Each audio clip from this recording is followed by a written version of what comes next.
Bible తెరిచి ముందుగా ఒక వచనాన్ని మనం చదువుకొని తదుపరి ప్రార్థనాపూర్వకంగా మనము ముందుకెళ్దాం.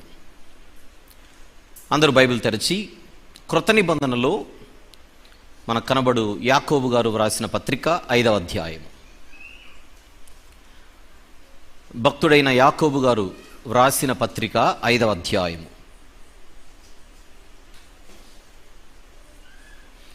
16వ వచనం ఒకసారి చూద్దాం. 16వ వచనం ఒకసారి చదువుకుందాం. మీ పాపములను ఒకనితోనొకడు ఒప్పుకొనుడి, మీరు స్వస్థత పొందునట్లు ఒకని కొరకు ఒకడు ప్రార్థన చేయుడి. నీతిమంతుని విజ్ఞాపన మనఃపూర్వకమైనదై బహుబలము గలదై ఉండును. ప్రార్థన చేసుకొని ఈ వాక్య వివరణ మనందరికీ ఆశీర్వాదకరంగా ఉండేలాగున దేవుని సహాయాన్ని తీసుకొని మనం ముందుకెళ్దాం. ప్రార్థన. ప్రేమగల తండ్రి, కృపగల దేవ, జీవం గల నాయన, పరిశుద్ధుడైన మహా గొప్ప దేవ, ఈ ప్రియకుమారుడు మా ప్రభు ప్రియ రక్షకుడైన యేసుక్రీస్తు ప్రభు వారు శిలువలో కార్చిన అమూల్యమైనటువంటి రక్తమును ఆశ్రయించి మాత్రమే మీ సన్నిధికి వస్తున్నాము. కానీ ఇటు రీతిగా మీ ఘనమైనటువంటి నామమును స్తుతించుటకు, మహిమపరచుటకు, తండ్రి అని మీకు ప్రార్థించుటకు తండ్రి మాకు ఏమాత్రం యోగ్యత లేదు అని మీ సన్నిధిలో ఒప్పుకొనుచున్నాం. ఇంతవరకు జరిగిన కార్యక్రమంలో మీ తోడును దయచేశారు నాయన. ఈ రెండవ వర్తమానంలో కూడా అమూల్యమైనటువంటి మీ సహాయమును, మీ ఆత్మ నడిపింపును మాకు పూర్ణముగా దయచేసి మమ్మను బలపరచమని, మా యొక్క ఆత్మీయ భక్తి జీవితాన్ని మరింత ఘనపరచమని, హెచ్చించమని, మెరుగుపరచమని మీ పాదములు పట్టుకొని వేడుకొనొచ్చు. యేసుక్రీస్తు ప్రభు వారి ప్రశస్తమైన నామములోనే ఈ ప్రార్థనా విన్నపములు మీకు సమర్పిస్తున్నాము తండ్రి. ఆమెన్. ఆమెన్. ప్రభునందు ప్రియులారా, మనందరి క్రైస్తవ జీవితం అన్నది భూమి మీద ఎంత ప్రత్యేకమైనదో, ఎంత విశేషమైనదో, ఎంత శ్రేష్టమైనదో, ఎంత ధన్యకరమైనదో మనందరము కూడా ఎప్పుడు ఎరిగి ఉండాలి. క్రైస్తవులు అంటే క్రీస్తు సార్వత్రిక సంఘ సభ్యులు అని మనం మర్చిపోకూడదు. బైబిల్లోని పేర్లున్నంత మాత్రాన క్రైస్తవులు కాలేరు. కానీ ప్రభువైన యేసుక్రీస్తు వారు శిలువలో కార్చిన అమూల్యమైన రక్తములో ఎవరెవరైతే తమ జీవితాలు కడుగుకొని పరిశుద్ధపరచబడిన వారై ఆయన ఇచ్చినటువంటి వాక్యము ద్వారా లేదా వాక్యము చేత ప్రతిదినము కూడా ఉదక స్నానం చేస్తూ తమ జీవితాలను కొనసాగిస్తూ ఉంటారో వారే దేవుని దృష్టిలో నిజమైన క్రైస్తవులు అన్న విషయాన్ని నేను మరొకసారి గుర్తు చేస్తున్నాను. అందుచేత మనం ఎల్లవేళలా అనగా అనుదినము మన ఆత్మీయ జీవితం, మన భక్తి జీవితం ఏలాగున ఉన్నదో అని పరీక్షించుకుంటూ, పరిశీలించుకుంటూ ముందుకు సాగవలసినటువంటి అవసరం ఉంది. మరి ఆ క్రైస్తవ జీవితానికి ఒక ముఖ్యమైనటువంటి స్తంభం అని మనము పిలుచుకోగలిగే ఒక శక్తివంతమైనదే ప్రార్థనా జీవితం అని ఈ సందర్భంగా నేను సంఘం దృష్టికి తీసుకొని వస్తున్నాను. వాక్యము, ప్రార్థన అన్న ఈ రెండు కూడా ప్రతి క్రైస్తవునికి లేదా క్రైస్తవ సోదరికి రెండు నేత్రాలు అన్న సంగతి మనం మర్చిపోకూడదు. పెంతెకోస్తు పండుగ దినాన బాప్తిస్మం పొందిన వారందరూ కూడా అపోస్తలుల బోధ యందును అనగా వాక్యమందును, సహవాసమందును, రొట్టె విరుచుట యందును మరియు ప్రార్థన యందును ఎడతెగక ఉన్నట్టుగా మనం చూస్తున్నాం. చరిత్రలో మనకు కనబడే ఎందరో భక్తులు అనగా భక్తులందరూ కూడా గొప్ప ప్రార్థనా పరులని వాక్యం సెలవిస్తోంది. ఏ క్రైస్తవుడైతే, ఏ క్రైస్తవ సోదరైతే ప్రార్థనా జీవితాన్ని నిర్లక్ష్యం చేస్తూ ఉంటారో వారెప్పుడు కూడా ఆత్మీయ వికలాంగులు అని మనము చెప్పక తప్పదు. అదొక బలహీనత, అదొక లోటు. ఏదో వాక్యాన్ని వింటేనే క్రైస్తవులు కాలేరు, భక్తులు కాలేరు, రెఫరెన్స్లు బట్టి కొడితేనే భక్తులు కాలేము, లేదా మనం ప్రసంగాలు చేస్తే మాత్రమే మనము భక్తులు కాలేము. వ్యక్తిగతంగా మనకు దేవునితో సహవాసం ఉండాలి. వ్యక్తిగతంగా దేవునితో మనకు సంబంధం ఉండాలి. భక్తుల జీవితాలను నిశితంగా మనం పరిశీలిస్తే వారు దేవునితో వ్యక్తిగత సహవాసం చాలా గొప్పగా కలిగి ఉన్నవారు. ఈరోజు మనందరము కూడా ఒక్కసారి మనల్ని మనము పరిశీలించుకుందాం, మనల్ని మనం పరీక్షించుకుందాం. మనకు దేవునితో వ్యక్తిగత సహవాసం ఉందా? వ్యక్తిగత సహవాసం ఉందా? Personal fellowship. వ్యక్తిగత సహవాసం అంటే దాదాపుగా ఇప్పుడు మనందరి కుటుంబాలలో వ్యక్తికి ఒక మొబైల్ ఫోన్ ఉంటుంది. తండ్రి దగ్గర ఒకటి, తల్లి దగ్గర ఒకటి, కొడుకు దగ్గర ఒకటి, కూతురు దగ్గర ఒకటి. అందరి దగ్గర మొబైల్స్ ఉన్నాయి చూడండి. ఆ మొబైల్లో ఎన్నో కాంటాక్ట్ నంబర్స్. ఎవరెవరి కాంటాక్ట్ నంబర్స్ ఉన్నాయో దాదాపుగా వాళ్ళందరితో మనం టచ్లో ఉంటాం అనుకుందాం కాసేపు. అది ఫోన్ ద్వారా కానీ లేదా వాట్సాప్ ద్వారా కానీ, ఫోన్ ద్వారా కానీ లేదా వాట్సాప్ ద్వారా కానీ. అది వాళ్ళతో మనకున్నటువంటి పర్సనల్ ఫెలోషిప్, అది వాళ్ళతో మనకున్నటువంటి వ్యక్తిగత సహవాసం. మన దగ్గర ఉన్నటువంటి కాంటాక్ట్ డీటెయిల్స్లో, కాంటాక్ట్ నంబర్స్లో కొంతమందితో మరీ క్లోజ్గా ఉంటాం, దాదాపుగా ప్రతిరోజు మాట్లాడతాం. అంటే వారితో మనకు మరింత సహవాసం ఉందన్నమాట.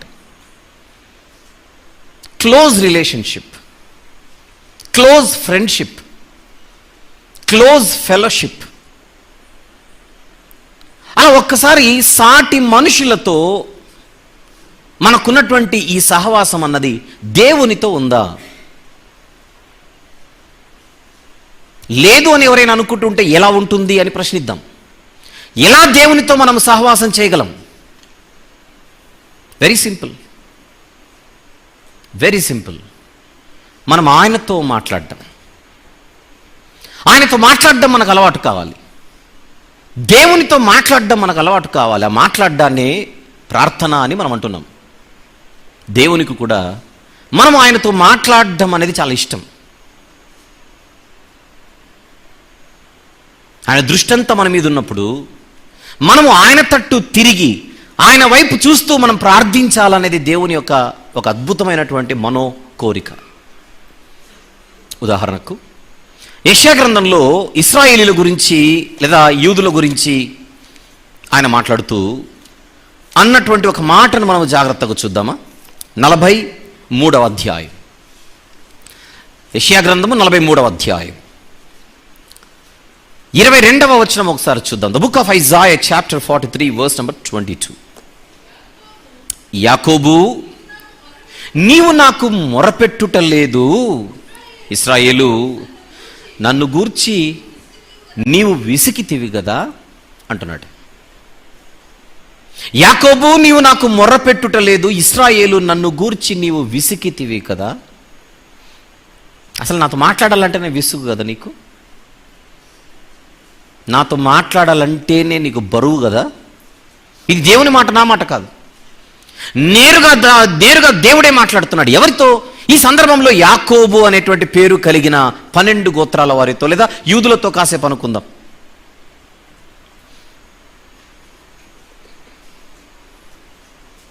ఇశ్రాయేలు, నన్ను గూర్చి నీవు విసికితివి కదా. అక్కడ యాకోబు అన్న పేరులో, ఇశ్రాయేలు అన్న పేరులో ఒక్కసారి నేను నా పేరు పెట్టుకొని చదువుతాను, మీరు మీ పేరు పెట్టుకొని చదవండి. ఎవరి పేరు వారు పెట్టుకుంటే అది మనకెందుకు అప్లై అవ్వదు? మన పేర్లు మనం పెట్టుకొని చదివితే దేవుడు మనతో సూటిగా మాట్లాడుతున్నాడు. అసలు నాకు ప్రార్థన చేయడం అంటేనే, నాతో మాట్లాడాలంటే నీకు ఒళ్ళు బద్ధకం కదా, ఇష్టం లేదు కదా, ఆసక్తి లేదు కదా.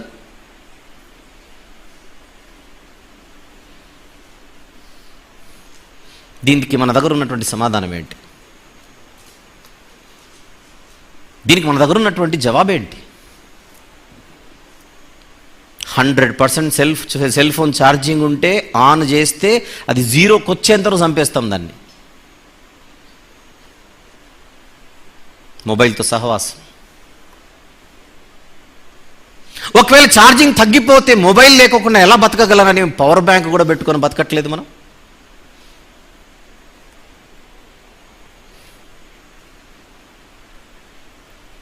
ప్రియులారా, మన భక్తి జీవితం, ఆత్మీయ జీవితం బలంగా ఉండాలనంటే అది మన ప్రార్థనా జీవితం ఎలా ఉంది అన్న దానిపై డిపెండ్ అయి ఉంటుంది. దీన్ని మనం ఎంత సీరియస్గా తీసుకుంటే మన భవిష్యత్తుకు అంత మంచిది. కొద్దిసేపు ఈ విషయాలన్నిటి గురించి మనం ఆలోచించుకుంటూ ముందుకెళ్ళాలి కూడా. పోతే అపోస్తలుల బోధ ఎందును, సహవాసమందును, రొట్టె విరుచుట ఎందును, ప్రార్థన ఎందును ఎడతెగక ఉన్నటువంటి ప్రారంభ క్రైస్తవ భక్తుల గురించి మనం చదువుకుంటూ వచ్చాం ఇంతవరకు. కానీ విషయం ఏంటంటే భక్తులతో ఉండాలనేది మన కోరిక, భక్తుల గుంపులో హర్షించాలనేది మన కోరిక, ప్రియ యేసు రాజును చూస్తే చాలనేది మన కోరిక, నిత్యమైన మోక్ష గృహమునందు చేరి భక్తుల గుంపులో ఆనందించాలనేది కోరిక. కానీ భక్తులలా మన జీవితాలు లేవే. వ్యక్తిగత ప్రార్థన లేని పరిస్థితి, కుటుంబ ప్రార్థన లేని పరిస్థితి, సంఘ ప్రార్థన లేని పరిస్థితి. భక్తుల జీవితాలు అలా లేవు. భక్తుల జీవితాలు అలా లేవని మనం బైబిల్ తెరిస్తే కనబడుతుంది. ఉదాహరణకు ఒక ఇద్దరు భక్తుల గురించి ఒక్కసారి మనం ఆలోచిద్దాం. ముందుగా దానియేలు గ్రంథములో ఒక అద్భుతమైనటువంటి భక్తుడిగా దానియేలు గారే కనపడుతున్నారు మనకు. ఆయన గురించి ఒక్కసారి మనం ఆలోచిద్దాం. దానియేలు గ్రంథం 6వ అధ్యాయం, దానియేలు గ్రంథము 6వ అధ్యాయం 10వ వచనం ఒకసారి చూద్దాం ప్రియులారా. దానియేలు గ్రంథం 6వ అధ్యాయము 10వ వచనం. ఇట్టి శాసనము సంతకము చేయబడినని దానియేలు తెలుసుకొని నన్ను అతడు తన ఇంటికి వెళ్ళి యథాప్రకారముగా అంటే అర్థం ఏంటి? ఆయనకు రోజువారీ అలవాటు అది.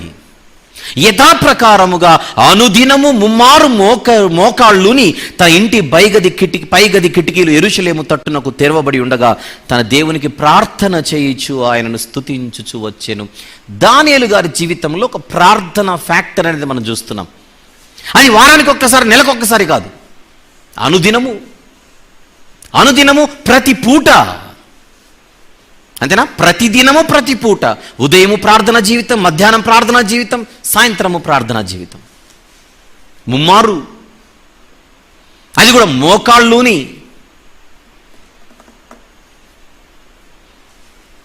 ఎంత తగ్గింపు జీవితం, ఎంత సాత్విక జీవితం, ఎంత దీనత్వ జీవితం, ఎంత గొప్ప ప్రార్థనా జీవితం. ఒకవైపు ప్రభుత్వమే శాసిస్తుంది ప్రార్థనలు చేయకూడదని, ప్రభుత్వమే శాసిస్తున్నా ప్రార్థన విషయంలో రాజీ పడని భక్తుడిగా దానియేలు గారు కనపడుతున్నారు. విషయం ఏంటంటే ఇది 6వ అధ్యాయం. ఒక్కసారి 9వ అధ్యాయానికి వెళితే దానియేలు గారి భక్తి జీవితాన్ని దేవుడు చూసి అసలు ఎంత ఆయన ముగ్ధుడైపోతున్నాడో మన కంటికి కనపడుతుంది. చూద్దాం. దానియేలు గ్రంథం 9వ అధ్యాయము 20వ వచనం ఒకసారి చూద్దాం. దానియేలు గ్రంథం 9వ అధ్యాయము. అప్పుడే 20 వద్దు కానీ 23కి వెళ్దామా? 23కి వెళ్దాం. గబ్రియేలు దూత వచ్చి దానియేలు గారితో మాట్లాడుతున్న మాటను ఒక్కసారి మనం చూద్దాం. 23వ వచనంలో, నీవు బహుప్రియుడవు గనుక నీవు విజ్ఞాపనము చేయ నారంభించినప్పుడు, అది అండర్లైన్ చేద్దాం. దానియేలు గారితో చెబుతున్న మాట, నీవు బహుప్రియుడవు గనుక నీవు విజ్ఞాపనము చేయనారంభించినప్పుడు ఈ సంగతిని నీకు చెప్పుటకు వెళ్ళవలెనని ఆజ్ఞ బయలుదేరెను. కావున ఈ సంగతిని తెలుసుకొని నీకు కలిగిన దర్శన భావమును గ్రహించుము. మీరు జాగ్రత్తగా పరిశీలిస్తే దానియేలు గ్రంథం 9వ అధ్యాయంలో ప్రార్థన చేసుకుంటూ వస్తున్నాడు. అలా ప్రార్థిస్తుండగా దూత ప్రత్యక్షమై చెబుతున్న మాట, నీవు ప్రార్థన ప్రారంభించినప్పుడే ఆజ్ఞ బయలుదేరింది నీకు ఆన్సర్ చెప్పమని. నీ ప్రార్థన ముగించిన తర్వాత కాదు, ప్రార్థన ప్రారంభించినప్పుడే నీ ప్రార్థనకు సమాధానం ఇవ్వాలని దేవుడు డిసైడ్ అయిపోయాడు.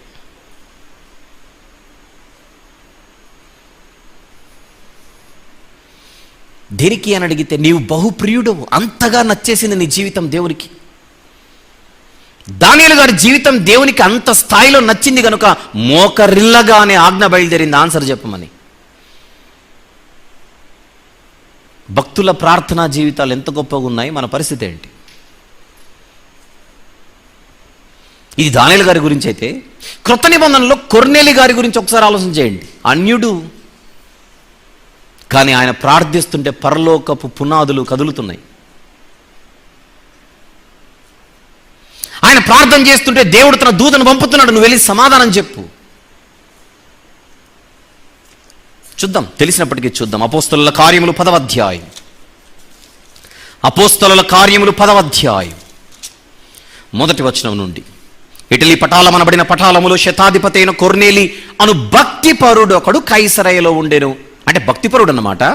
అతడు తన ఇంటి వారందరితో కూడా దేవుని యందు భయభక్తులు గలవాడై ఉండి ప్రజలకు బహుధర్మము చేయుచు ఎల్లప్పుడూ దేవునికి ప్రార్థన చేయవాడు, ఎల్లప్పుడూ చేయువాడు. దానియేలు గారు అనుదినము చేయువాడు, కొర్నేలి గారు ఎల్లప్పుడూ చేయువాడు. సేమ్. పగలు ఇంచుమించు 3 గంటల వేళ దేవుని దూత అతని యొద్దకు వచ్చి, అక్కడ కూడా దూత వచ్చాడు, కొర్నేలి అని పిలిచిన దర్శనమందు తేటగా అతనికి కనబడెను. అతడు దూత వైపు తేరి చూచి భయపడి, ప్రభువా ఏమని అడిగాను. అందుకు దూత, నీ ప్రార్థనలను నీ ధర్మకార్యములను దేవుని సన్నిధికి జ్ఞాపకార్థముగా చేరినవి, దేవుని సన్నిధికి జ్ఞాపకార్థముగా చేరినవి.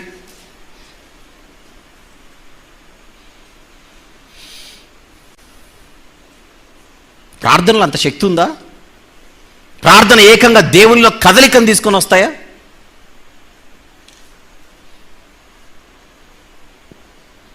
ఖచ్చితంగా ఈ ప్రార్థనకు నేను సమాధానం ఇవ్వాలనేటువంటి ఆలోచన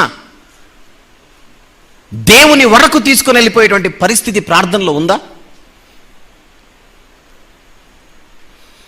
ఎందుకు కొర్నేలి అంతటి ఆయన లాంటి ప్రార్థనా జీవితం మనకు లేదు? ఆయన భక్తిపరుడట. అంటే భక్తికి సూచన ఒక ప్రార్థనా జీవితమా? అంటే ప్రార్థనా జీవితం లేకపోతే భక్తి లేనట్టే కదా. మరి ప్రార్థన యందు ఆసక్తి లేకపోతే మనకు భక్తి ఉన్నట్టు కాదు కదా. ఇక మరి దేవుడు మనము భక్తులము అని స్టాంప్ వేయాలనంటే ఖచ్చితంగా ప్రార్థనా జీవితం అనేది ఒకటి ఉండొద్దు.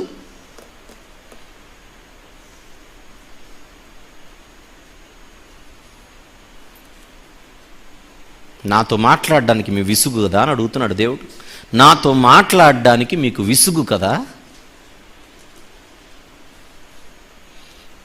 మనం చెప్పే ఒక పెద్ద అబద్ధం ఏంటో చెప్పనా? టైం లేదండి అంటాం. టైం లేదు కాదు, మనస్సు లేదు. మనస్సు లేదని చెప్పడానికి మనసొప్పక టైం అనే పదాన్ని పెడుతున్నాం అక్కడ. మొబైల్కు టైం ఉందా? టీవీకి టైం ఉందా? ముచ్చట్లకు టైం ఉందా? ఎంతో కాలయాపన చేయడానికి టైం ఉందా?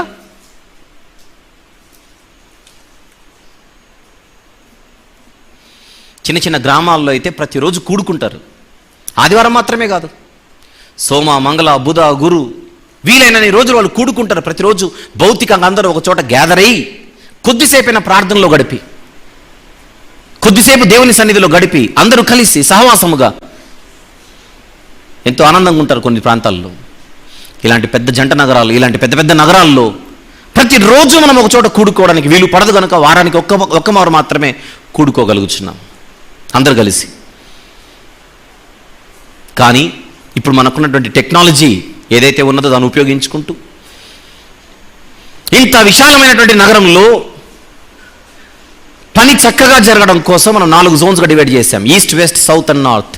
East zone, west zone, south zone, north zone అని ఒక్కొక్క జోన్కు ఒక్కొక్క ఇన్ఛార్జ్ గారు, ఆ జోన్లో ఉన్నటువంటి కుటుంబాలు.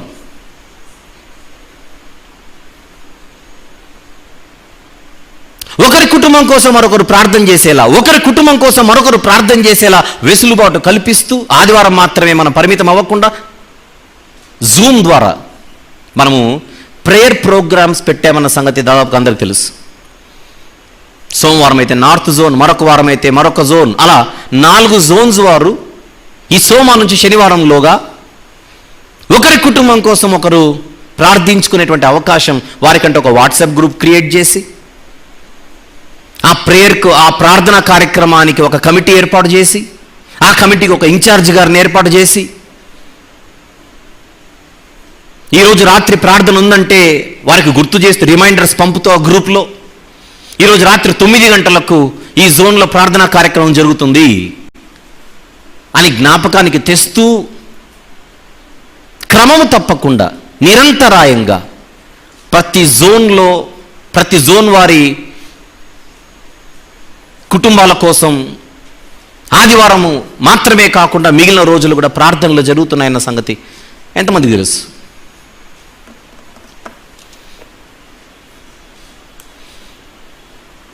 కానీ ఎంతమంది పాల్గొంటున్నారు?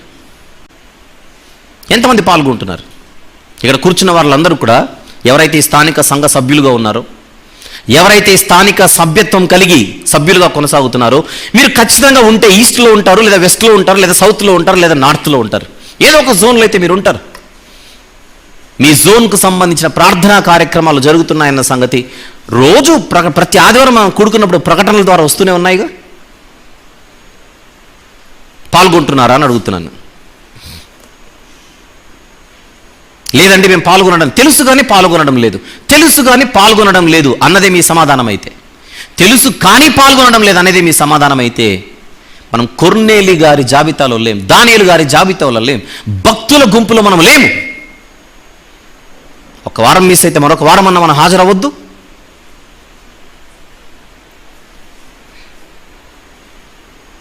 So negligent. ప్రార్థన అనే దగ్గరకు వచ్చేసరికి మనం చాలా నిర్లక్ష్య వైఖరి.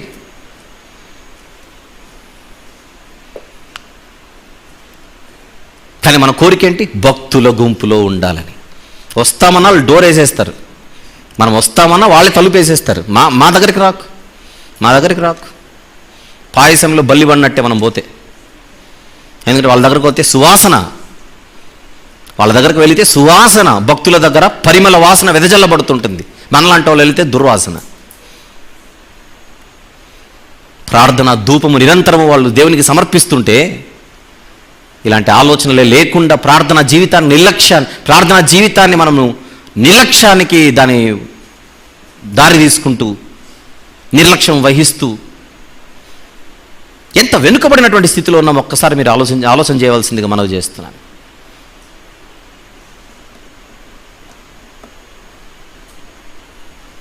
అనుదినము మోకాళ్ళుని. అంటే దానియేలు గారు ఎవరు? ఒక దేశానికి దాదాపు ప్రధానమంత్రి లాంటివాడు, ఒక దేశానికి దాదాపుగా ప్రైమ్ మినిస్టర్ లాంటివాడు.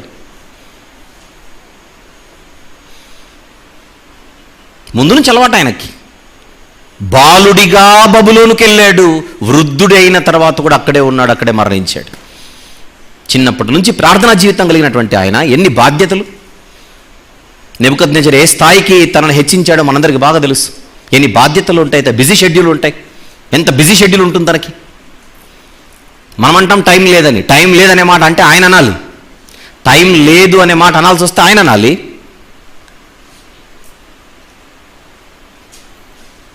ఎమ్మెల్యేలం కాదు, మన మంత్రులం కాదు, ముఖ్యమంత్రులం కాదు, ప్రధానమంత్రులం కాదు, కానీ బిజీ. ప్రార్థన కూడా చేయడానికి టైం లేనంత బిజీ అంటే ఎంత దౌర్భాగ్యమైన పరిస్థితి ఇది. ఎంత దౌర్భాగ్యమైన పరిస్థితి.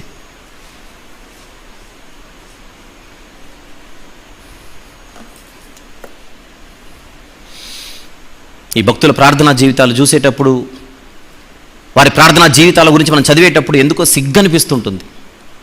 ఏంటి మన పరిస్థితి ఇలా ఉంది? ప్రియమైన దేవుని వారలారా,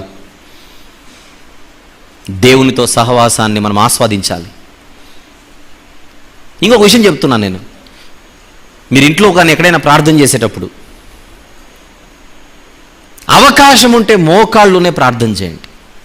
హోటల్కి వెళ్ళారు, అప్పుడు మోకాళ్ళను ట్రై చేయకండి, అది కొంచెం ఎక్స్ట్రా అవుతుంది. అది బస్సులో ప్రార్థన చేయాలనుకున్నారు, కండక్టర్ని తిరగొద్దని చెప్పకండి, ఆడు కూర్చొని ప్రార్థన చేసుకోవచ్చు. నేను అంటున్నాను అదే, అవకాశం ఉన్న చోట ఖచ్చితంగా మీకు ఆరోగ్యం బాగుంటే, మీకు ఇబ్బంది లేకపోతే, మీ వయసు సహకరిస్తే ఖచ్చితంగా మోకరిల్లి ప్రార్థన చేయడం నేర్చుకోవాలి. మోకరిల్లి ప్రార్థన చేయడం నేర్చుకోవాలి.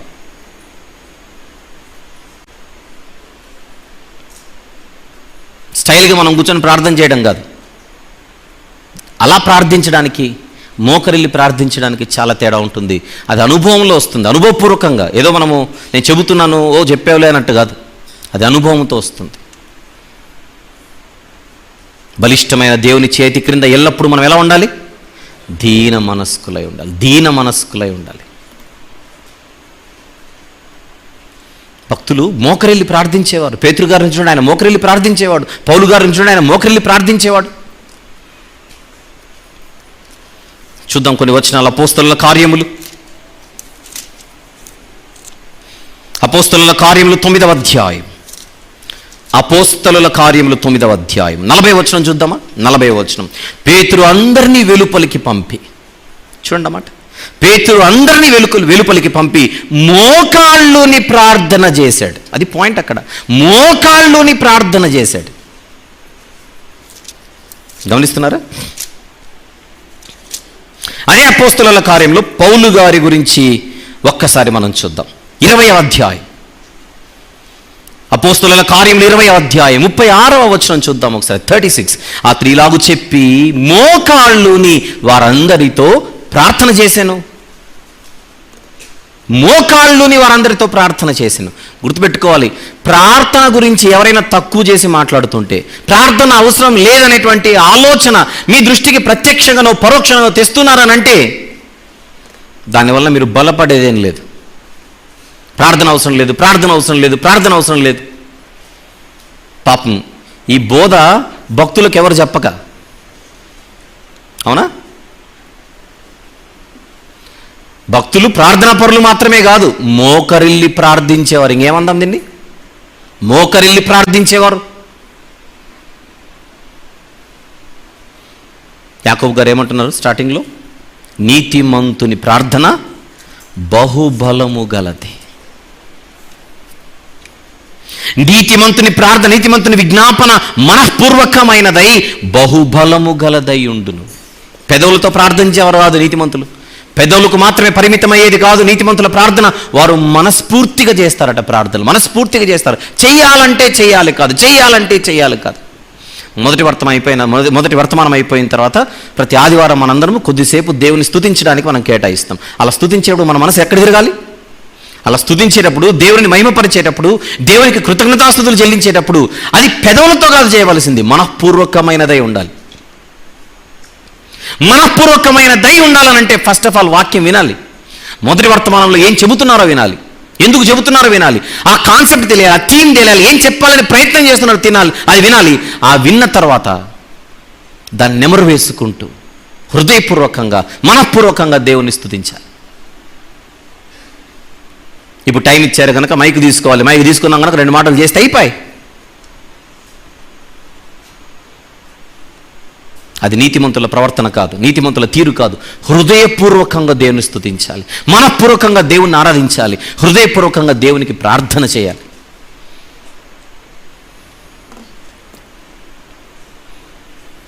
పోతే ఎన్నో ఉన్నాయి.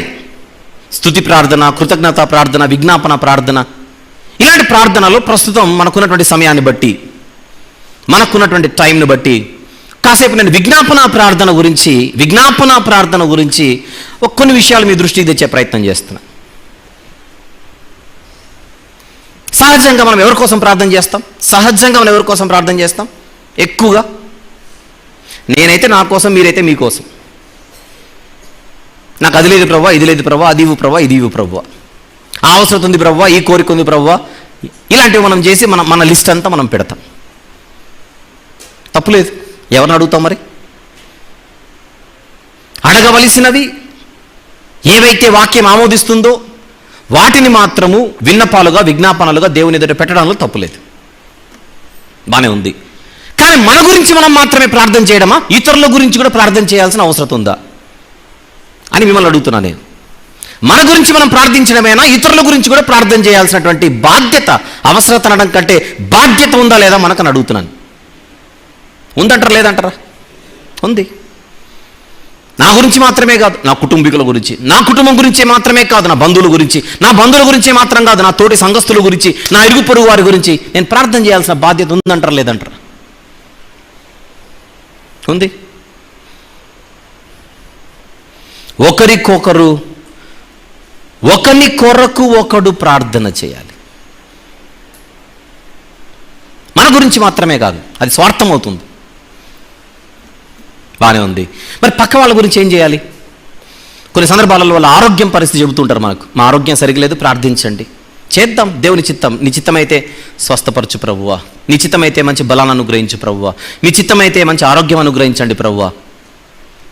ఆయనను మా ఇష్టము కాదు, మీ చిత్తమే సిద్ధించునుగాక అని క్లోజ్ చేస్తాం. నువ్వు మంచి ఆరోగ్యాన్ని ఇస్తే నువ్వు దేవుడు, ఆరోగ్యాన్ని ఇవ్వకపోతే నీతో తూచి నేను టూల్ కటీఫ్ అని వెళ్ళిపోతామా? భక్తుల ప్రార్థనలు ఎలా ఉంటాయి? ప్రభువా ఇది పరిస్థితి, మీ సన్నిధిలో పెడుతున్నాం, మీ పాదాల చేత పెడుతున్నాం. మీ చిత్తం ఎలా ఉందో మాకు తెలియదు. ఒకవేళ మీ చిత్తం అయితే ఆ సహోదరుడికి ఆ సోదరికి మంచి ఆరోగ్యాన్ని ప్రసాదించండి. అంతే. కొన్ని సందర్భాలలో దేవుడు మన ప్రార్థనలు ఆలకించి స్వస్థత అనుగ్రహిస్తాడు. కొన్ని సందర్భాలలో ఆయన చిత్తం ఎలా ఉందో మనకు తెలీదు. అందుచేత మనం ప్రార్థించిన దానికి భిన్నముగా సమాధానం రావచ్చు. అయినా కూడా దేవునికి స్తోత్రం.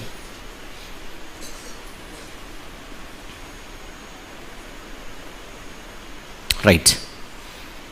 అలా మనం బైబిల్ గ్రంథాన్ని తెరిచి కొన్ని సంగతులను మనం జాగ్రత్తగా మనం పరిశీలిస్తే, కొంతమంది భక్తులు, నీతిమంతులు పక్కవారి కోసం ప్రార్థన చేశారు.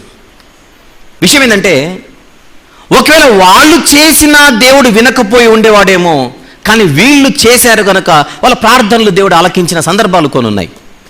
అర్థమైందో లేదో మరొకసారి. ఎవరి కొరకైతే నీతిమంతులు, ఎవరి కొరకైతే భక్తులు ప్రార్థించారో, ఒకవేళ వాళ్ళు కనుక చేసి ఉంటే దేవుడు ఆలకించేవాడు కాదేమో అన్నట్టుగా కొన్ని సందర్భాలు మన కళ్ళ ముందు కనపడతాయి. ఇదే అవసరత కొరకు వాళ్ళు చేసింటే ఒకవేళ దేవుడు ఆలకించేవాడు కాదేమో, ఆయన చేశాడు కనుక దేవుడు ఆలకించాడు అన్నట్టుగా మనకు కొన్ని సందర్భాలు కనపడుతున్నాయి. అందులో ఒకటి మనం చూద్దాం. అబ్రహాం గారు ఆదికాండం 20వ అధ్యాయం. ఆదికాండము 20వ అధ్యాయం.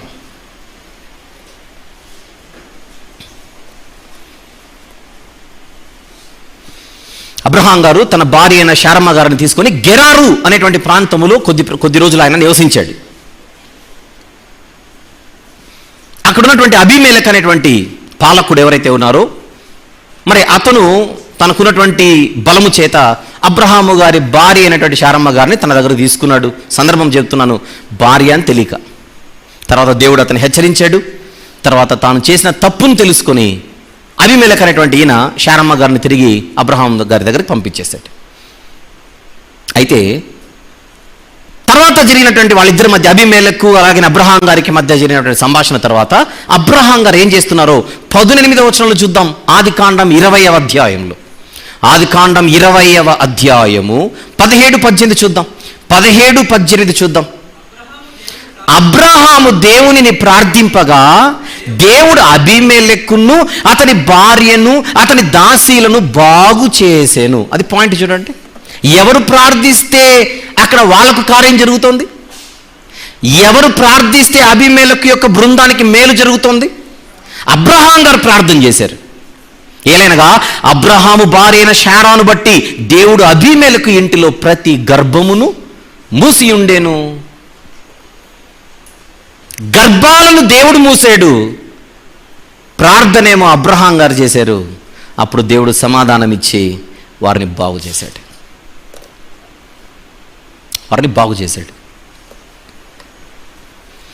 ఇప్పుడు అబ్రహాము గారు అబీమెలెకు అలాగనే అతని యొక్క బృందం కోసం ప్రార్థించడం తప్ప? చెప్పండి. ఒకవేళ ప్రార్థించడమే తప్పైతే దేవుడు జవాబిచ్చేవాడా?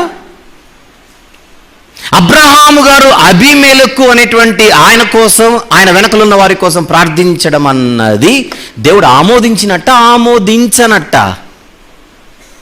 నీతిమంతుని ప్రార్థన మనఃపూర్వకమైనదై, యాకోబు గారి పత్రికలో అది బహుబలము గలదై కనబడుతోంది. సొదొమ గొమొర్రాల పరిస్థితి బాగలేదు, అందుకే ఆయన దిగొచ్చాడు. అబ్రహాం గారితో మాట్లాడుతున్నాడు. నేను చేయబోవున్నది నేను అబ్రహాముకు చెప్పకుండా దాచేదనా? సొదొమ గొమొర్రాల పరిస్థితి బాగలేదయ్యా, దాన్ని నాశనం చేయడానికి ఆయన దిగొచ్చాను. అవును, సొదొమ గొమొర్రాలో ఉన్నటువంటి ప్రజల దుస్థితి అత్యంత భయానకంగా, అంటే పాపం విషయంలో భయంకరంగా తయారైపోయింది. ఆ పరిస్థితిలో అబ్రహాము గారు ఎలా ప్రార్థన మొదలుపెట్టాడో చూద్దాం. 23వ వచనం 18వ అధ్యాయం ప్లీజ్. ఆదికాండం 18వ అధ్యాయం 23 నుంచి మనసు పెట్టి జాగ్రత్తగా చూద్దాం. అప్పుడు అబ్రహాము సమీపించి ఇట్లా, నేను ఎందుకు 22వ వచనంలో, ఆ మనుషులు అక్కడ నుండి తిరిగి సొదొమ వైపుగా వెళ్ళి అబ్రహాం ఇంకా యెహోవా సన్నిధిని నిలుచుండెను. అప్పుడు అబ్రహాము సమీపించి ఇట్లా, నేను దుష్టులతో కూడా నీతిమంతులను నాశనము చేయుదువా? ఆ పట్టణంలో ఒకవేళ 10 మంది నీతిమంతులు ఉండిన ఎడల దానిలోనున్న 10 మంది నీతిమంతుల నిమిత్తము ఆ స్థలమును నాశనము చేయక కాయవా? అంటే ఎవరి కోసం ప్రార్థన చేస్తున్నాడు? నీతిమంతుల కోసమా, పాపుల కోసమా? మీరు చెప్పండి. ఈ ప్రార్థన నీతిమంతుల కోసమా, సొదొమ గొమొర్రాలోని పాపుల కోసమా? నీతిమంతులు ఎలాగో నాశనం చేయడు, కానీ వారిని బట్టైనా వీరిని కాపాడతావు ప్రభువా? అదేనా రిక్వెస్ట్? వారిని బట్టైనా వీరిని నాశనం చేయకుండా ఉంటావా ప్రభువా? అప్పుడు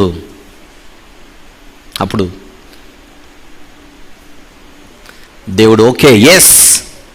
26వ వచనం, సొదొమ పట్టణంలో ఏ 10 మంది నీతిమంతులు నాకు కనబడినడలా వారిని బట్టి ఆ స్థలం అంతటిని కాయుదును. రైట్? నువ్వు అన్నట్టుగా ఏ 10 మంది నీతిమంతులు ఉంటే ఆ పట్టణాలను నాశనం చేయకుండా విరమించుకుంటానంటున్నాడు దేవుడు. 27, అందుకు అబ్రహాము, ఇదిగో ధూళియు బూడిదయునైన నేను ప్రభువుతో మాట్లాడి తెగించుచున్నాను. ఏ 10 మంది నీతిమంతులలో ఒకవేళ 5 తక్కువైతే 5 తక్కువైనందు నా పట్టణం అంతయు నాశనము చేయుదువా అని మరలా అడిగాను. పాపుల పట్టణాలు నాశనం అయిపోతుంటే చూడలేక వారికి అవకాశం ఇవ్వు ప్రభువా అని అడుగుతున్నాడు. చూడండి 28,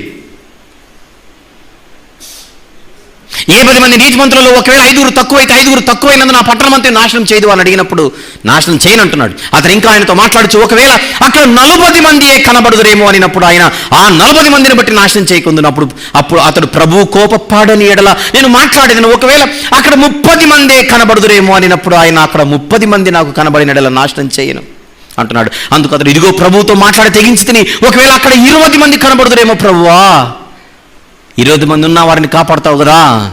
అందుకు ప్రభు నేను నాశనం చేయను. ప్రభు కోపపడని నేను ఇంకొక మారే మాట్లాడేదాను. ఒకవేళ అక్కడ 10 మంది కనబడుదురేమో అనినప్పుడు ఆయన 10 మందిని బట్టి నాశనం చేయక ఎక్కడికి వెళ్ళి 50 నుంచి 10 వరకు వచ్చాడు.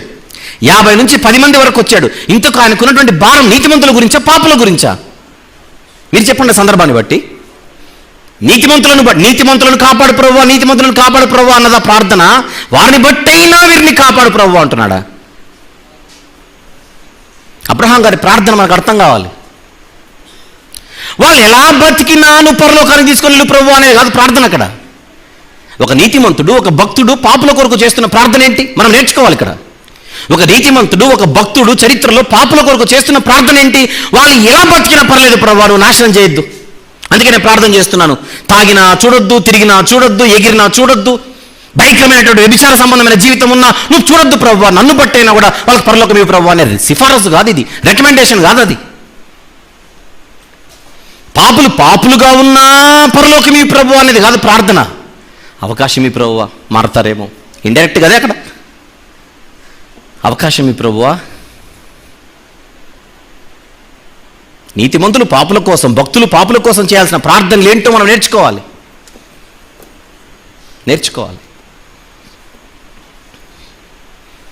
నా ఇల్లంతటిలో నమ్మకమైన వాడు ఎవరికి కితాబు? మోషే గారికి. 40 రోజులు కనపడకపోయేసరికి దూడం చేసుకున్నారు. ఇక్కడ 40 రోజులు కనపడకపోయేసరికి దూడం చేసుకున్నారు. దేవుడు చెబుతున్నాడు వాళ్ళు దూడం చేసుకున్నారు. మోసెస్ తుడి చేస్తాను అందరినీ, మొత్తం అందరిని తుడి చేస్తానని మోషే గారితో దేవుడు చెప్పినప్పుడు మోషే గారు పెడుతున్న పిటిషన్ ఏంటో చూద్దాం ఒకసారి. 32వ అధ్యాయం నిర్గమకాండం 32వ అధ్యాయం. నిర్గమకాండము 32వ అధ్యాయం 7వ వచనం నుండి చదువుకుంటూ కిందికి వద్దాం. నిర్గమకాండం 32వ అధ్యాయం 7వ వచనం నుండి. కాగా దేవుడు మోషేతో ఇట్లా, నీవు దిగి వెళ్ళుము, ఐగుప్తు దేశము నుండి నీవు రప్పించిన నీ ప్రజలు చెడిపోయిరి. నేను వారికి నియమించిన త్రోవ నుండి త్వరగా తొలగిపోయి తమ కొరకు పోత పోసిన దూడను చేసుకుని దానికి సాగిలపడి బలర్పించి, ఓ ఇశ్రాయేలు, ఐగుప్తు దేశం నుండి నేను రప్పించిన నీ దేవుడు ఇదే అని చెప్పుకొనిరా. మరియు యెహోవా ఇట్లా, నేను ఈ ప్రజలను చూచి ఉన్నాను, ఇదిగో వారు లోబడనొల్లని ప్రజలు, కావున నీ ఊరకుండుము, నా కోపం వారి మీద మండును, నా కోపం వారి మీద మండును, నేను వారిని కాల్చివేసి నిన్ను గొప్ప జనముగా చేసేదనని మోషేతో చెబితే, ఆహా ఇంకొక్కసారి చెప్పు ప్రభు ఆ మాట, వినడానికి చాలా బాగుంది అన్నట్లా. అది చూడండి, అక్కడ వాళ్ళను తుడి చేసి నిన్ను గొప్ప జనముగా చేస్తానంటే మోషే గారి ప్రార్థన చూద్దాం ఇప్పుడు. 11వ వచనం. మోషే తన దేవుడైన యెహోవాను బ్రతిమాలుకొని అంటే ప్రార్థన కాదు అది, బ్రతిమాలుకొని, యెహోవా నీవు మహాశక్తి వలన బాహుబలము వలన బాహుబలము వలన ఐగుప్తు దేశంలో నుండి రప్పించిన నీ ప్రజల మీద నీ కోపము మండనేలా. ఆయన కొండలలో వారిని చంపునట్లు, భూమి మీద నుండి వారిని నశింపజేయనట్లు, కీడు కొరకే వారిని తీసుకొని పోయినని ఐగుప్తులు ఏల చెప్పుకొనవలెను. నీ కోపాగ్ని నుండి మళ్ళు కొని నీవు నీ ప్రజలకి కీడు చేయక దాని గురించి సంతాపపడు ప్రభువా. ప్రార్థన. నీ సేవకులైన అబ్రహాముకును ఇస్సాకును ఇస్రాయేలును జ్ఞాపకం చేసుకును. ఇస్రాయేల్ అంటే యాకోబు గారు. అక్కడ నీవు వారితో ఆకాశ నక్షత్రముల వలె నీ సంతానం అభివృద్ధి చేసి నేను చెప్పిన ఈ సమస్త భూమిని మీ సంతానమునకు ఇచ్చేదననియు వారు నిరంతరము దానికి హక్కుదారులగుదురనియు వారితో నీతోడని ప్రమాణం చేసి చెప్పితేవనెను. అంతటి యెహోవా తన ప్రజలకు చేసేదనని చెప్పిన కీడును గూర్చి సంతాపపడేనంటే పాపం మోషే గారు సలహా ఇస్తే కానీ దేవునికి సలహా రాలేదనుకోకూడదు. ఇక్కడ కొంతమంది బుద్ధిహీనులు అలానే ఆలోచిస్తారు. నీతిమంతుని ప్రార్థన ఏం చేస్తోంది ఇక్కడ? రిజల్ట్. అక్కడ అబ్రహాం గారైనా ఇక్కడ మోషే గారైనా వాళ్ళు చేస్తున్నది ఒకటే. అక్కడ 10 మంది నీతిమంతులు ఉంటే కాపాడుతానన్నాడు, మాట ఇచ్చాక 10 మంది లేరే. మరి 10 మంది నీతిమంతులు ఉంటే పరిస్థితి వేరేలా ఉండేది. ఇక్కడ మోషే గారు కూడా అవకాశం ఇద్దాం ప్రభువా. తర్వాత ఏం జరిగిందనేది అప్రస్తుతం. ఆయన ప్రార్థనకు ఆన్సర్ వచ్చింది లేదా చూడండి. ఇక్కడ ఎవరి కోసం చేస్తున్నాడు? పాపుల కొరకు ఒక నీతిమంతుని ప్రార్థన ఇది. పాపుల కొరకు ఒక భక్తుని ప్రార్థన అది. ఏమిటా ప్రార్థన? ఇద్దాం ప్రభువా, ఇవ్వండి ప్రభువా, అవకాశం ఇవ్వండి ప్రభువా, వారు మారు మనసు పొందడానికి ఇంకొంచెం అవకాశం ఇవ్వు ప్రభువా. ఓహో, పాపుల కొరకు భక్తులు ఇలా చేయాలా ప్రార్థన? ఇలా చేయాలి, ఎలా చేయకూడదు? ఇలా చేయాలి, ఎలా చేయకూడదు?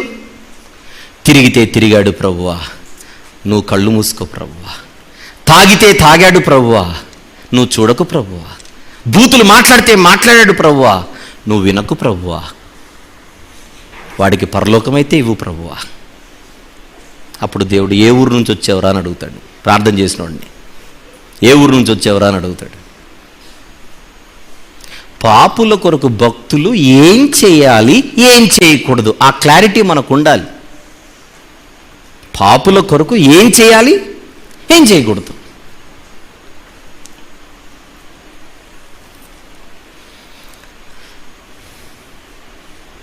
ఆలోచిస్తున్నారా? మన గురించి మాత్రమే కాదు, పరిశుద్ధుల గురించి మాత్రమే కాదు, క్రైస్తవుల బాధ్యత ఏంటి? నశించిపోచున్న వారి కొరకు కూడా ఏం చేయాలి? ప్రార్థన చేయాలి. ఏం చేయాలి? ఇంకా వారు వాక్యం వినే అవకాశాలు ఇవ్వు ప్రభువా. మనం చేస్తేనే కానీ దేవునికి తెలియదు అని అడక్కండి. దేవునికి ఏం చేయాలో దేవునికి తెలుసు, కానీ మనం చేయాల్సింది మనం చేయాలి.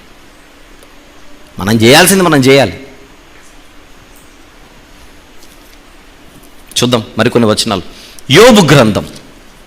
యోబు గారికి ఎంతమంది స్నేహితులు? యోబు గారికి ఎంతమంది స్నేహితులు? నలుగురులో ముగ్గురే తేడా. చివరాయన చాలా గొప్పోడు. ఎలీహు గారి గురించి కాదు నేను మాట్లాడేది. ఎలీఫజు, బిల్దదు, జోఫరు అనే ముగ్గురు గురించి మాట్లాడుతున్నాను. 42వ అధ్యాయం యోబు గ్రంథం. 42వ అధ్యాయం 7వ వచనం నుంచి జాగ్రత్తగా చూద్దాం. ఫ్రమ్ 7.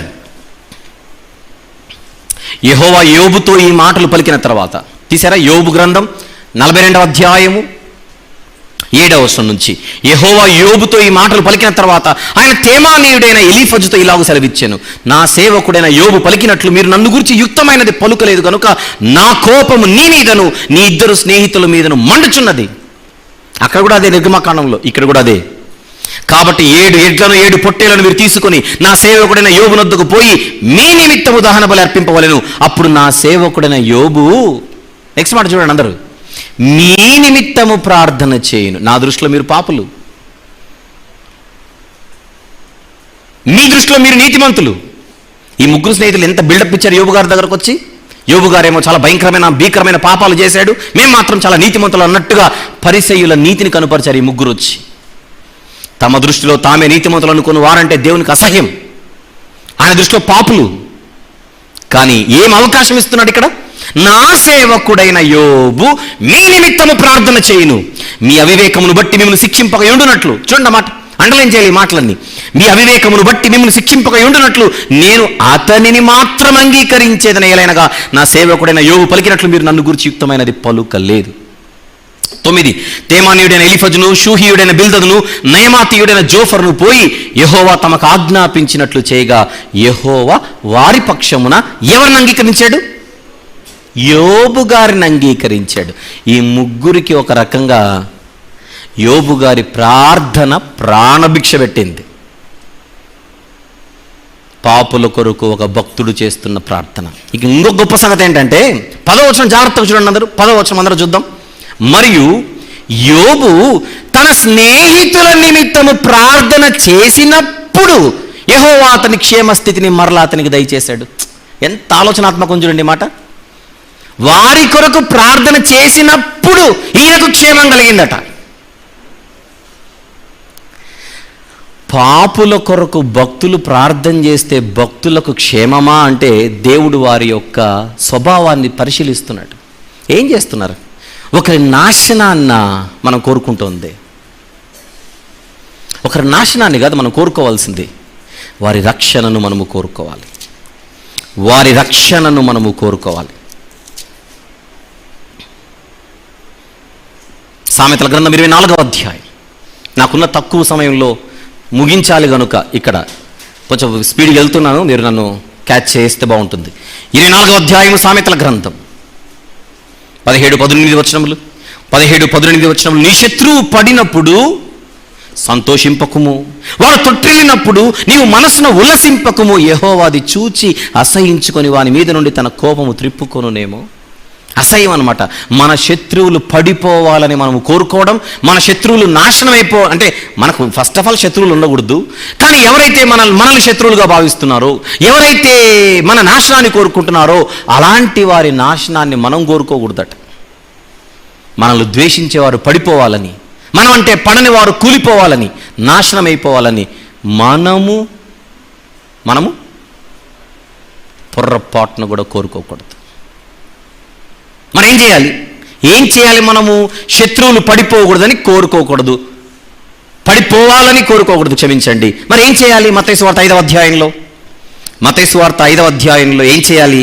44వ వచనం. నేను మీతో చెప్పున్నదేమనగా, మీరు పరలోకమందున మీ తండ్రికి కుమారులై ఉండునట్లు మీ శత్రువులను ప్రేమించుడి, మిమ్మును హింసించు వారి కొరకు ఏం చేయాలి? ప్రార్థన చేయాలి. మిమ్మును హింసించు వారి కొరకు ప్రార్థన చేయాలి. మిమ్మును హింసించు వారి కొరకు ప్రార్థన చేయాలి. ఏమని చేయాలి? చూస్తున్నావు కదా ప్రభువా నన్ను ఎంత హింసిస్తున్నారో, దీనికంటే డబల్ వాని మీదకి వచ్చును గాక అని కాదు చేయాల్సింది. తండ్రి వీరేమి చేయుచున్నారో వీరెరుగరు గనుక వీరిని, అది ప్రార్థన. క్షమించు ప్రభువా, క్షమించు ప్రభువా, క్షమించు ప్రభువా.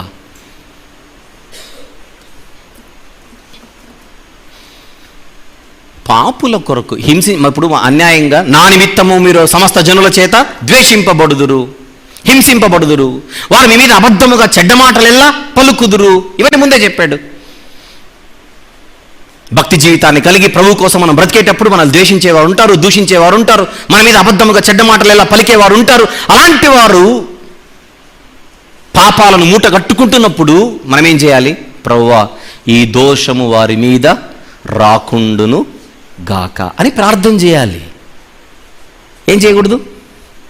నన్నెంతైతే హింసించారో వారికి 100 చూపించు ప్రభువా అని చేయకూడదు. పాపుల కొరకు భక్తులు ప్రార్థన చేయాలి, కానీ ఏం చేయాలో అదే చేయాలి.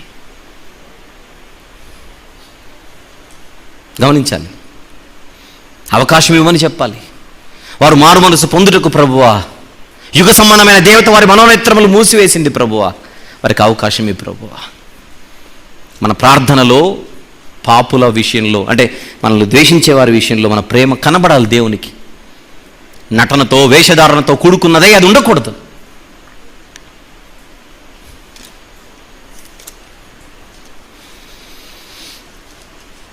ఎజ్రా గారు,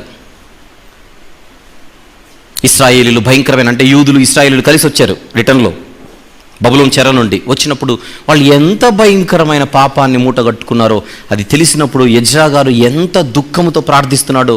ఎజ్రా గ్రంథం 9వ అధ్యాయంలో కేవలం 15 వచనాలు మాత్రమే ఉంటాయి. దయచేసి రాత్రి మీరు ఒకసారి చదవలసిందిగా మనవి చేస్తున్నాను. ఎజ్రా గ్రంథం 9వ అధ్యాయంలో కేవలం 15 వచనాలు మాత్రమే ఉంటాయి. దయచేసి చదవలసిందిగా మనవి చేస్తున్నాను. కానీ 6వ వచనం నుంచి కొన్ని వచనాలు చూద్దాం. 6వ వచనం నుంచి, నా దేవా నా ముఖము నీ వైపు ఎత్తుకొనుటకు సిగ్గుపడి కిన్నుడనై ఉన్నాను. మా దోషములు మా తలలకు పైగా హెచ్చి ఉన్నవి. మా అంటున్నాడా, వారి దోషాలు అంటున్నాడా? మీరు చెప్పాలి. అక్కడ తనను కూడా కలుపుకుంటున్నాడు. అక్కడ పైన చెప్పబడిన పాపంలో ఎజ్రా గారేం పాలిభాగస్తుడు కాలేదే. అందుకే చదవమన్నాను పైనుంచి. అక్కడ ఏ పాపం అయితే చోటు చేసుకున్నదో ఆ పాపంలో ఎజ్రా గారు లేకున్నప్పటికీ తనను కూడా కలుపుకొని అందరి పాపాలు ఒప్పుకుంటున్నాడు. అక్కడ అలా చదువుకుంటూ కిందికి వచ్చేస్తే 15వ వచనంలో ఫైనల్ వర్డ్స్, యెహోవా ఇశ్రాయేలీయుల దేవా, నీవు నీతిమంతుడవై ఉన్నావు, అందువలననే నేటి దినమున ఉన్నట్టుగా మేము శేషించి నిలుచుచున్నాము. చిత్తగించుము, మేము నీ సన్నిధిని అపరాధులము గనుక నీ సన్నిధిని నిలుచుటకు అర్హులము కామని ప్రార్థన చేసి తిని. 10వ అధ్యాయం 1వ వచనం, ఎజ్రా ఏడ్చుచు దేవుని మందిరం ఎదుర సాష్టాంగ పడుచు పాపమును ఒప్పుకొని ప్రార్థన చేశాను. ఎవరి పాపమును ఒప్పుకొని ప్రార్థన చేస్తున్నాడు? సందర్భం అందుకే చదవమని చెప్పాను. 10వ అధ్యాయం 1వ వచనం అర్థం కావాలంటే 9వ అధ్యాయం నుంచి చదువుకుంటూ రావాలి. ఎవరు చేశారు పాపం, ఎవరు ఒప్పుకుంటున్నారు పాపం? మీరు ఆలోచించండి. మీకు అర్థమవుతుందో లేదో. 9వ అధ్యాయం 1వ వచనం అంటే మీరు చదువుతారో లేదో తర్వాత ఒక చిన్న నమ్మకంతో చదువుతున్నాను. ఈ సంగతులు సమాప్తమైన తర్వాత పెద్దలు నా యుద్ధకు వచ్చి, 9వ అధ్యాయం 1వ వచనం, ఇశ్రాయేలీయులను యాజకులను లేవీయులను. చూడండి, ఇక్కడ ఇశ్రాయేలీయులు అంటే సామాన్యులు, యాజకులు అంటే తెలుసు ఎవరో వాళ్ళు మనకు, సేవకులు, ఇశ్రాయేలీయుల సేవకులు ప్లస్ లేవీయులు. వీళ్ళందరూ ఏం చేస్తున్నారట? కనానీయులు, హిత్తీయులు, పెరిజీలు, యెబూసీయులు, అమ్మోనీయులు, మోయాబీయులు, ఐగుప్తీయులు, అమోరీలను దేశపు జనములలో నుండి తమ్మును తాము వేరుపరచుకొనక వారు చేయు అసహ్యమైన కార్యములు తామే చేయిచు వారి కుమార్తెలను పెళ్లి చేసుకొనుచు తమ కుమారులకు తీసుకొనుచు పరిశుద్ధ సంతతిగా ఉండవలసిన తాము ఆ దేశపు జనులతో కలుసుకొనిన వారైరే. ఇది అపరాధం. ఈ అపరాధం చేసిన వారిలో పెద్దలను అధికారులు నిజంగా ముఖ్యులై ఉండిరని చెప్పిరి. ఇప్పుడు మీరు ఆలోచించండి, ఇది పాపం. వారు తమను తాము వేరు చేసుకోలేదు, లోకస్తులతో కలిసిపోయారు. అలా లోకస్తులతో కలిసిపోయినటువంటి వారి జాబితాలో ఎజ్రా గారు లేరు కదా. ఇక్కడ చెప్పబడుతున్నటువంటి పాపంలో ఎజ్రా గారి పాత్ర లేదు కదా. కానీ 10వ అధ్యాయంలో 1వ వచనంలో ఏం చేస్తున్నాడు? ఆయన పాపమును ఒప్పుకొని ప్రార్థన చేస్తున్నాడట. ఎవరి పాపం? మీరు చెప్పండి, ఎవరి పాపం ఇది? ఆయన స్వతహాగా సొంతంగా తాను చేసిన పాపమా? కాదే. ఇతరుల పాపాలు దేవుని దగ్గర ఆయన ఒప్పుకుంటున్నాడు. ఇతరుల పాపాలు, అవును ప్రభువా, వాళ్ళు చేసిన తప్పే ప్రభువా, అందరి తరపున నేను ఒప్పుకుంటున్నాను ప్రభువా, అవకాశమే ప్రభువా, అవకాశమే ప్రభువా, అవకాశమే ప్రభువా, ప్రక్షాళన చేసుకున్నట్టుగా అవకాశమే ప్రభువా. వాళ్ళు చేస్తే చేశారు, తమను తాము వేరుపరచుకోలేదు ప్రభువా, అయినా నువ్వు చూడకు ప్రభువా. అది కాదు ప్రార్థన. మాకు అర్హత లేదు ప్రభువా, మీరు చూపిస్తున్నటువంటి ప్రేమకు మేము అర్హులము కాదు ప్రభువా. అందుకే మొత్తం అధ్యాయం చదవమని చెప్పాను. భయంకరమైన బానిసత్వపు సంఖ్యలతో బబులోను దేశంలో మేము అల్లాడిపోతుండగా నీ విడుదల కలుగజేసి ఇక్కడ రప్పించావు ప్రభువా. దానికి మాకు అర్హత లేదు ప్రభువా, సిగ్గుపడుతున్నాం ప్రభువా. పాపుల పక్షాన భారముతో భక్తులు చేస్తున్న ప్రార్థనలు ఇవి. నేర్చుకోవాలి మనం. మన కుటుంబంలో ఎందరో ఇంకా రక్షణ లేక, రక్షణ అనే ఓడలోనికి రాక భయంకరమైనటువంటి పరిస్థితులు ఉన్నారేమో. మన బంధువులలో ఎవరైనా ఉన్నారేమో, మనకు తెలిసిన వారిలో ఎవరైనా ఇంకా నిర్లక్ష్యంగా బ్రతుకుతూ భక్తి జీవితానికి దూరంగా ఉన్నారేమో. మన తోటి సంఘస్థులు ఎవరైనా కూడా సంఘానికి సరిగా రాని పరిస్థితుల్లో ఉంటే బాధ్యతగా భారము కలిగి వారి కోసం ప్రార్థన చేస్తూ మన ప్రయత్నం మనం చేయాలి. ఫర్ యువర్ కైండ్ ఇన్ఫర్మేషన్, నేను అంటోంది ఓన్లీ ప్రార్థనలు చేయండి, వాళ్ళకేం చెప్పకండి అనట్లేదు నేను. నా టాపిక్ అది కాదు, నా సబ్జెక్ట్ అది కాదు. నోరు తెరిచి పక్క వారికి ఏం చెప్పకుండా, నోరు తెరిచి పక్క వాళ్ళకి ఏం చెప్పకుండా మీరు ప్రార్థనకే పరిమితం అవని చెప్పట్లా. అదే ఇదే, అది చేయాలి, ఇది చేయాలి, అది చేయాలి, ఇది చేయాలి. ఉత్తర భారతదేశంలో ఉన్నాం, క్షమించండి దక్షిణ భారతదేశంలో ఉన్నాం, మనం సౌత్ ఇండియాలో ఉన్నాం. నార్త్ ఇండియా గురించి ఒక వార్త విన్నాం. ఎగ్జాంపుల్, నార్త్ ఇండియా నుంచి ఒక వార్త విన్నాం. భయంకరమైన పరిస్థితులు ఉన్నాయి. బైబిల్ పట్టుకోవడానికి కూడా అక్కడ అవకాశం లేని పరిస్థితులు కొన్ని చోట్ల ఉన్నాయి అని వార్తలు వచ్చాయి. ఒక సేవకుడు బైబిల్ తీసుకొని వెళితే రాళ్లతో కొట్టి చంపుతున్నారు. కిరోసిన్ వేసి చంపుతున్నారు, పెట్రోల్ వేసి అంటించేస్తున్నారు. బహిరంగంగా క్రైస్తవులు ఒక నలుగురు కలిసి కూడుకునేటువంటి అవకాశం కూడా లేదు. దేవుని స్తుతించడానికి పరిస్థితులు లేవని ఒక వార్త మనం సోషల్ మీడియాలోనో టీవీ ద్వారానో విన్నాం. అప్పుడు ఏం చేయాలి? మనం ఏం చేయాలి చెప్పండి? మనం ఇక్కడ నుంచి మనం వెళ్ళి అక్కడ వర్క్ చేసేటువంటి అవకాశం లేనప్పుడు కనీసం చిన్న ప్రార్థన చేయొద్దు? ప్రభువా, అక్కడ ఒక సేవకునికి ద్వారం మీకు ఏదో ఒక సేవకునికి, కొంతమంది అక్కడికి వెళ్ళి సువార్త పరిచర్య చేయడానికి అయ్యా ద్వారం తెరవండి. మనం దేవునికి సలహాలు ఇస్తున్నట్టు కాదు అది. అక్కడ ఏం చేయాలో, ఎప్పుడు చేయాలో అదంతా దేవునికి తెలుసు. కానీ this is our primary responsibility. That is what all these people are doing. భక్తులు చేస్తున్నది అదే. నెహెమ్యా గ్రంథం చూద్దాం, పక్క పుస్తకమే. నెహెమ్యా గ్రంథం 1వ అధ్యాయం. నెహెమ్యా గ్రంథము 1వ అధ్యాయం. ఇందులో అయితే 11 వచనాలే ఉంటాయి. అది కూడా మీరు చదవవలసిందిగా మనవి చేస్తున్నాను. ప్రార్థన చేస్తున్నాడు. 5వ వచనం నుంచి చూద్దాం. ఏదో కొన్ని మాటలు విన్నాడు పైన. యెరూషలేము దీన స్థితిని విన్న తర్వాత నెహెమ్యా గారు చేస్తున్నది ఏంటి? 4వ వచనం నుంచి, ఈ మాటలు వినినప్పుడు నేను కూర్చుండి ఏడ్చి కొన్ని దినములు దుఃఖముతో ఉపవాసం ఉండి ఆకాశమందుల దేవుని ఎదుట విజ్ఞాపన చేసి తిని, ఎట్లనగా, ఆకాశమందున్న దేవా యెహోవా, భయంకరుడైన గొప్ప దేవా, నిన్ను ప్రేమించి నీ ఆజ్ఞలను అనుసరించి నడుచు వారిని కటాక్షించి వారితో నిబంధనను స్థిరపరచువాడా, నీ చెవి ఒగ్గి నీ నేత్రములు తెరిచి నీ సన్నిధిని దివారాత్రము ఈ దాసులైన ఇశ్రాయేలుల పక్షముగా నేను చేయు ఇశ్రాయేలుల పక్షముగా నేను చేయు ప్రార్థన అంగీకరించుము. ఈ మాట జాగ్రత్తగా చూడాలి. వీళ్ళైతే అండర్లైన్ చేసేద్దాం. నీకు విరోధముగా పాపము చేసిన ఇశ్రాయేలు కుమారుల దోషమును, చెప్పండి అందరూ, నేను ఒప్పుకొనుచున్నాను. నేను నా తండ్రి ఇంటి వారును పాపము చేసి ఉన్నా, వారి పాపమును నేను ఒప్పుకొనుచున్నాను ప్రభువా. కొన్ని సందర్భాల్లో చూడండి, కొడుకు తప్పు చేస్తే తండ్రి వచ్చి నిలబడతాడు. అయ్యా, నా ముఖం చూసి వాడిని విడిచిపెట్టండి, నా ముఖం చూసి వాడిని విడిచిపెట్టండి. ఆ ఎదుటిన్నోళ్ళు కరిగిపోతారు ఆ మాటలకు. ఎరా బుద్ధి లేనోడా, మీ నాన్న అంత పెద్ద మనిషి నీ కోసం చేతులెత్తి క్షమించమని అడుగుతుంటే, నిజంగా ఈ టైంలో ఆయన కనుక లేకపోతే నీ పరిస్థితి ఏంటో మేము చెప్పలేము, నోటుతో అంటున్నారు వాళ్ళు. మీ నాన్న ముఖం చూసి నీకు అవకాశం ఇస్తున్నా, వెళ్ళిపో, బాగుపడు కదా. అలాగనే ఒక నీతిమంతుడు పాపుల పక్షాన దేవుని ఎదుట అడ్డుపడుతూ ప్రార్థన చేస్తున్నాడు. అది నెహెమ్యా గారా, ఎజ్రా గారా, అక్కడ మోషే గారా, అంతకుముందు అబ్రహాము గారా? ఈ లైన్ మనం చూడగలగాలి బైబిల్లో చదివేటప్పుడు. దానియేలు గారు, దానియేలు గ్రంథం 9వ అధ్యాయం. వన్స్ అగైన్ దానియేలు గ్రంథం 9వ అధ్యాయం 20వ వచనం ఒకసారి చూద్దాం. 20. నేను ఇంక నువ్వు పలుకుచు ప్రార్థన చేయుచు పవిత్ర పర్వతము కొరకు, నెక్స్ట్ మాట, నా దేవుడైన యెహోవా ఎదుట నా పాపమును, నెక్స్ట్, నా జనము యొక్క పాపమును ఒప్పుకొనుచు నా దేవుని విజ్ఞాపన చేయుచుంటిని. ప్రజల పక్షాన భక్తుల ప్రార్థనలు ఇవి. క్యాచ్ చేస్తున్నారా points? What to do and what not to do, what to ask and what not to ask. దేవుణ్ణి ఏం అడగాలి, ఏం అడగకూడదు, అది తెలియాలి మనకు.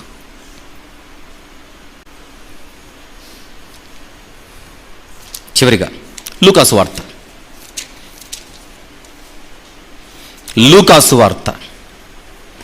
13వ అధ్యాయం 6 నుంచి 9 ప్లీజ్. 6 నుండి 9. మరియు ఆయన వారితో ఈ ఉపమానము చెప్పాను. ఒక మనుషుని ద్రాక్ష తోటలో అంజురపు చెట్టు ఒకటి నాటబడి ఉండేను. అతడు దాని పండ్లు వెదక వచ్చినప్పుడు ఏమీ దొరకలేదు గనుక అతడు, ఇదిగో 3 ఏళ్ల నుండి నేను ఈ అంజురపు చెట్టున పండ్లు వెదక వచ్చుచున్నాను కానీ ఏమీ దొరకలేదు, దీన్ని నరికివేయము. గమనించండి మాట. దీని వలన ఈ భూమి ఏల వ్యర్థమైపోవాలనని ద్రాక్ష తోటమాలితో చెప్పాను. అయితే ఆ తోటమాలి అంటున్నాడు యజమానితో, అయ్యా, నేను దాని చుట్టూ త్రవ్వి ఎరువు వేయు మట్టుకు ఈ సంవత్సరము కూడా ఉండనేమో. అవకాశం ఈ ప్రభువా. యజమాని, అది ఫలించిన సరి, లేని ఎడల నరికించి వేయుమని అతనితో చెప్పాను. తోటమాలి తోట యజమానికి చేస్తున్న ప్రార్థన ఏమని? ఇంకొక 1 year అవకాశం ఇవ్వు ప్రభువా. పండ్లు లేకపోతే ఏమైంది ఉండని అనట్లా. అది కరెక్ట్ ప్రార్థన కాదు. పండ్లు లేకపోయినా ఉండనిలే ప్రభువా, ఉండనిలే యజమాని, ఏమైంది అయ్యా ఉంచు అనట్లేదు. అవకాశం ఇవి ప్రభువా, అవకాశం ఈ యజమాని, అయ్యా అవకాశం, ఇంకొక 1 year అవకాశం, నా ప్రయత్నం నేను చేస్తాను. బైబిల్ చదివేటప్పుడు ఆ బ్యాలెన్స్ ఉండాలి మనకు. బైబిల్ చదివేటప్పుడు ఒక యాంగిల్లోనే మనం చూసి దానికి స్టిక్ ఆన్ అయిపోయి ఒక జడ్జిమెంట్కి, ఒక కంక్లూజన్కి మనం వస్తే చెప్పండి. బాప్తిస్మము తీసుకున్న మనము కేవలము పరిశుద్ధుల కొరకే ప్రార్థన చేయాలా? ఇంత విన్న తర్వాత చెప్పాలి మీరు. బ్యాప్టిజం తీసుకున్న మనము కేవలము భక్తుల కొరకే ప్రార్థన చేయాలా? లేదా నశించిపోచున్న వారి రక్షణ కోసం, లేదా వారికి ఇంకా అవకాశాలు రావాలని, వారి నిమిత్తం భారం కలిగి ప్రార్థించవలసిన అవసరత మనకు ఉందా లేదా? ఇక మీరు చెప్పండి. మీరు ఇంతవరకు చేయలేదేమో, ఇప్పుడు చేయండి. ఇక ప్రారంభిద్దాం. నా కోసం మీరు చేయండి, మీకోసం నేను చేస్తాను, మనందరం కలిసి మరొకరి కోసం చేద్దాం. ఒక సహోదరి వచ్చింది, మా ఆయన మారట్లేదయ్యా, మా ఆయన మారట్లేదు బ్రదర్, ఎన్ని మార్లు చెప్పినా కఠినంగా ఉంటున్నాడు, ఆయన కోసం ప్రార్థించండి అని అడిగితే మేము చెయ్యమమ్మా అనకూడదు. ఏం చేయాలి? ప్రభువా తనకున్న కఠిన హృదయాన్ని కరిగించండి ప్రభువా, ఒక్కసారి కాకపోతే ఒక్కసారైనా ఆ హృదయంలో కదలిక రావడానికి కృప చూపండి ప్రభువా.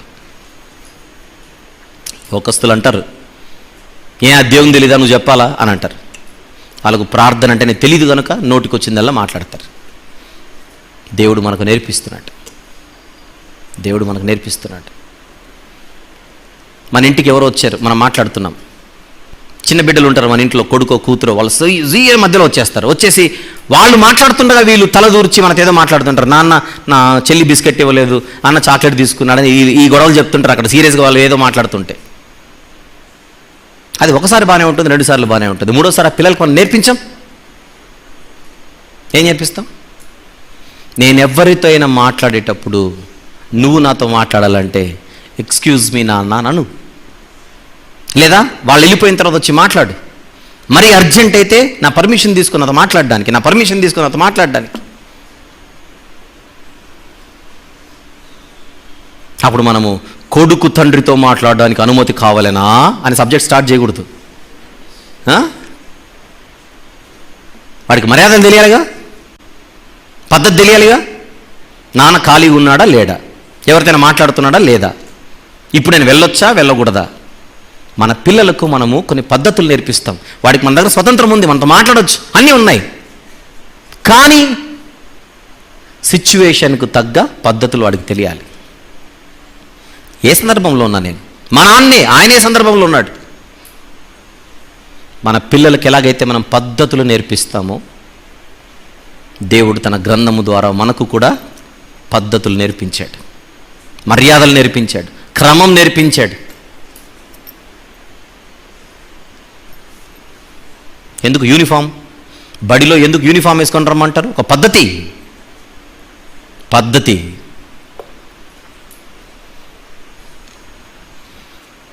నా కొడుకుని స్కూల్లో జాయిన్ చేయడానికి తీసుకొని వెళ్తే ఆ స్కూల్ డైరెక్టర్ గారు పేరెంట్తో ఆ ఓరియంటేషన్ జరిగేటప్పుడు చెబుతున్న మాట, హెయిర్ కట్ ఎలా ఉండాలో చెబుతుంది ఆవిడ నాకు. హెయిర్ కట్ ఎలా ఉండాలో స్కూల్ రూల్ అది. ఈ 4 వేళ్ళు అలా తలలో పెడితే వెంట్రుకలు పైకి కనపడకూడదట, ఈ వేళ్ళు దాటి పైకి రాకూడదట, అది రూల్. అది అదేంటి పద్ధతి. అప్పుడు నేను కౌంటర్ అయ్యాలా, కొంచెం పెరిగితే మీకు ప్రాబ్లం ఏంటి అనకూడదు. ఇక్కడ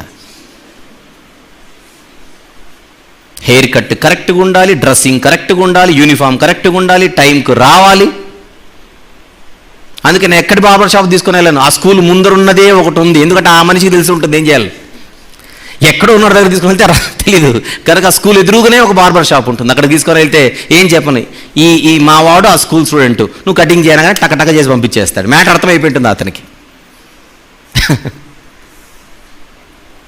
ఓ పద్ధతి.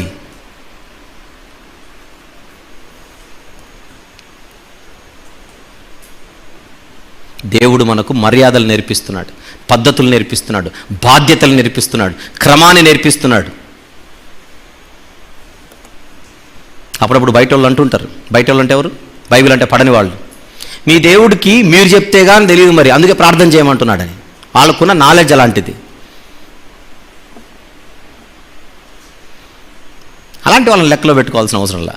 కానీ దేవుడు మాకు జీవిత విధానం, బ్రతికే విధానం, ఒక మెచ్యూరిటీ.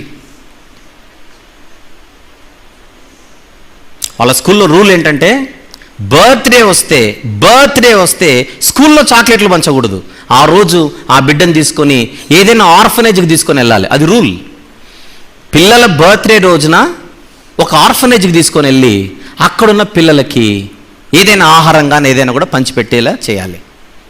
ఎందుకు చెప్పింటారో మీరు ఆలోచించండి. ఎందుకు చెప్పి ఉంటారో చెప్పండి. ఈ రూల్ ఎందుకు? మీ బిడ్డలకు తెలియాలి, మాకు ప్రతిరోజు ఏమంటారు దాన్ని, సంతోషంగా దొరుకుతున్న ఆహారం దొరకని వాళ్ళు ఎందరో ఉన్నారన్నమాట. ఒక ఆర్ఫనేజ్కి తీసుకొని వెళ్తారా, ప్లాట్ఫామ్ మీదకి తీసుకొని వెళ్తారా, వాడికి బయట ఉన్నటువంటి పిల్లల కష్టాలు మీరు చూపించండి వాడి పుట్టినరోజున. అది రూల్. అది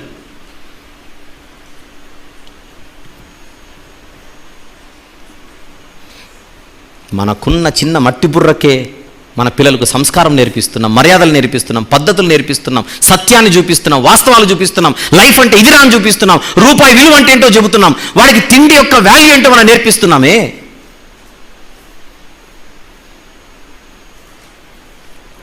డాక్టర్ గారి దగ్గర తీసుకొని వెళ్తే ఆ డాక్టర్ గారు చెబుతున్నాడు, మీ బిడ్డకు అన్నం పెట్టేటప్పుడు 10 మినిట్స్ కంటే ఎక్కువ టైం ఇవ్వకండి తినడానికి. 10 మినిట్స్ కంటే ఎక్కువ ఇవ్వకండి.